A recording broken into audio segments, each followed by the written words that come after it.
we had a new president come into office, is everyone happy with him? Is everyone happy with every president that we've had since you have been a voting age? Well, if the answer to that is no, then the question is, are you voting for president? Many people do not vote for the reason that they think their vote does not count. Well, individually, it may not, but as a group, it does. For the longest time, I thought my vote did not count, so I would not vote. I had to do some research to see how wrong I was with my thoughts. Let us look at how many people in the United States are voting and how our vote does actually count. According to Wallace, only 55% of registered voters turned out for the presidential elections in 2016.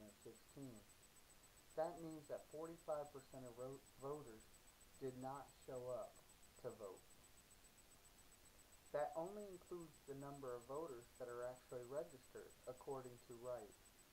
Approximately 51 million eligible Americans are still not registered to vote. This represents almost 1 in 4 eligible persons.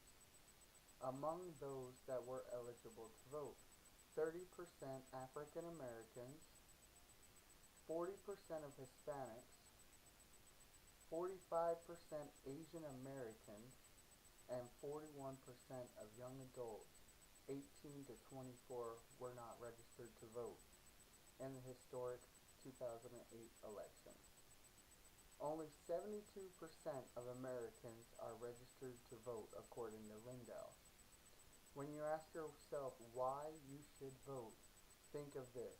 Can 51 million people make a difference in who becomes president?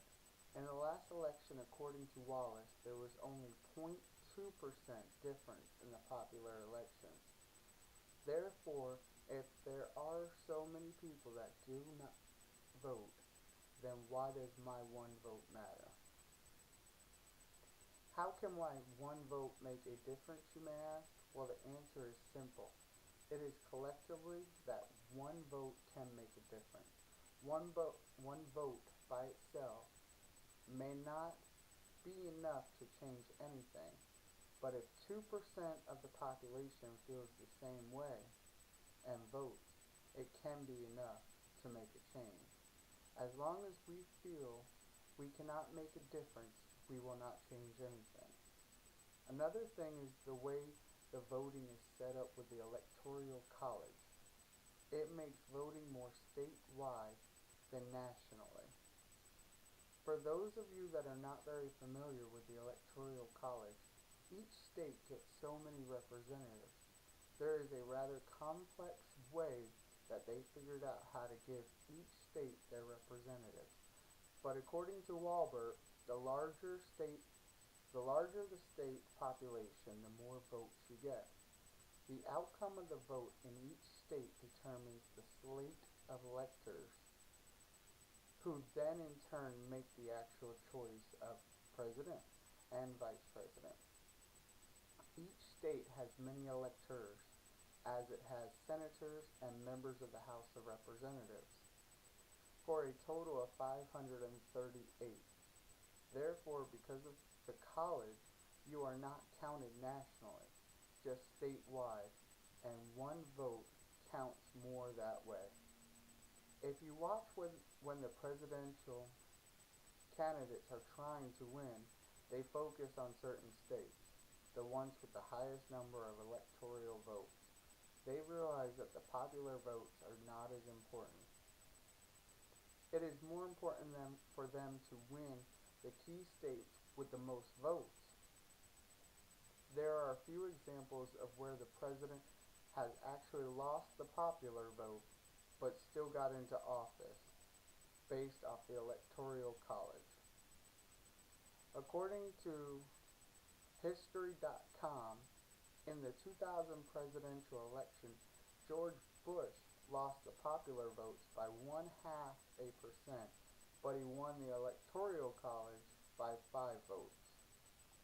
Another example just happened a few months ago where, according to New York Times.com, Donald Trump lost the popular vote by a little over 2%, but still won enough electoral votes to make him president.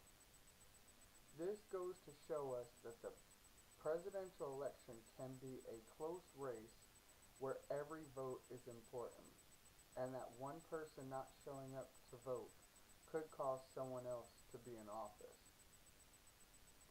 So in conclusion, we can see that only 55% of registered voters actually turned out to vote for president. 51 million people are not even registered. So there are a lot of people that may have the same feelings as those do not vote. They may feel that their vote does not count. Well, it does. Every single vote can make a difference. All it takes is for us to go out to the polls, or now it is easy, we can do absentee ballot and place our vote. Remember, we are not actually voting nationwide. It is on a state level, which means that our one vote holds more weight than we actually realize.